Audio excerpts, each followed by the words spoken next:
Hello, my name is Hector Velazquez and welcome to another episode of GCSAA Inside the Shop. Now, this is the time of year where we're doing a lot of tree felling, we're pruning trees, we're getting ready for this winter. Now, we want to make sure that your saw is running safe and efficient. Not only that, but we want to make sure that our chain is sharpened. So today we're going to show you how to maintain your saw and how to keep that chain sharp. All right, now every time you have a tool in your shop, right, you want to give it a visual inspection. In this case, we want to check the handle, we want to inspect the brake lever, we want to make sure that there's no, cracks going on here, especially in the hinging part right there. Other than needing a little cleaning, this saw really isn't too bad. We're going to remove the air filter cover here, and actually not too bad. We're going to replace the air filter, spark plug. I want you to inspect the kill switch though. You want to make sure that that is working correctly, that wire's not coming loose. Also check your fuel vent and your fuel hose. All right, now we're going to pull the cover here off the side.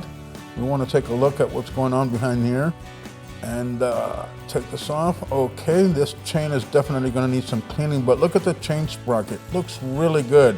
So we're not actually going to have to replace that. Chain looks good. We're going to soak it in some parts cleaning overnight.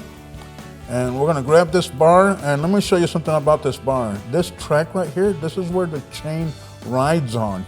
Now, on the side of the bar, there's a tiny little hole here. This is where the oil passes through to get to the chain in this groove here.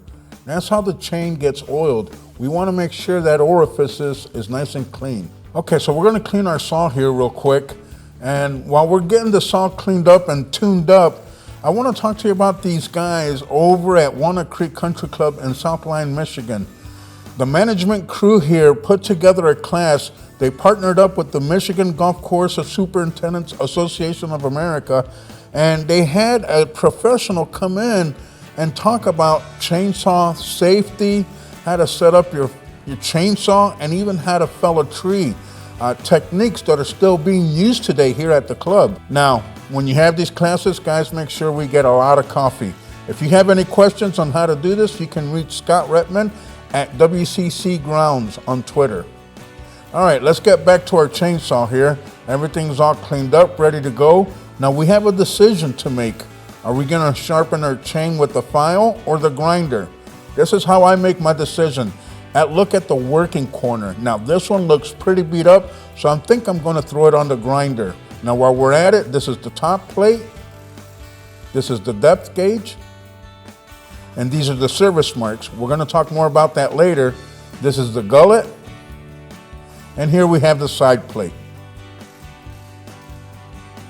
All right, now the first thing we need to do before we sharpen any chain, we need to find the shortest chisel. Now the easiest way to do that, I use a vernier caliper, and I just find a random tooth that looks short, and then I compare it to other tooth. You want to find the shortest one. I know this is the short one, so I'm going to mark it with a permanent marker. And that's how we're going to set up our grinder. This is a grinder that I picked up from R&R a few years ago, and it's been working great. It's made by Oregon. Make sure to read your OEM specs on how to operate your equipment. And you'll notice that service mark, we're following that same angle. Now you see me bobbing the grinder head. What I'm doing is I'm avoiding from that chisel getting too hot. So now we're ready to install our chain. We want to make sure that our chisels are facing forward when it's on the top part of the blade. Now we're going to install it into our sprocket. We have our adjustment set all the way back. Making sure we have no bind, so I'm going to install the side cover. Now I'm going to install the bolts. Now I'm going to just tighten them up, just snug them. Now if you're going to notice, the bar has play on the front. Steel recommends that you hold the nose up while making your adjustment. The chain is supposed to come up, and as it touches the bar, you are done. So we're going to tighten this down. And we're going to check our chain, make sure it's not binding and it's running great. All right, now this would be a great time to file sharpen. So I'm going to take the blade and secure it on my bench vise here. Okay, so here we have a file set that you can pick up at any small engine shop, but it pretty much has all the sizes of file that you're gonna need for your chain. Comes with this nice holder. Let me show you what's cool about this thing. So we're gonna start with our shortest tooth, and we're gonna grind at 30 degrees, which is marked on the holder, so we just need to hold it parallel to the bar. One thing to also to remember that you wanna hold the file 90 degrees to the bar. You start at the tip of the file, and then you cut forward. You raise it off the tooth, and you repeat the process. Make sure you do the same number of count for every tooth, and you should have something that looks like this. All right, now we're almost done. We need to grind our depth gauge. Now you do this when you use the grinder or a file. This is the depth gauge. This basically tells the chisel how much wood to bite at once.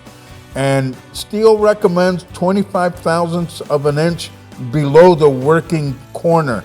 Now there's this gauge that you can use. You lay it right over your chisels,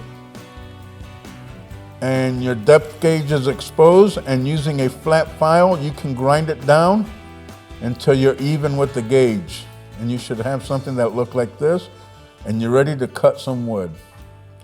Check for binding and will look good.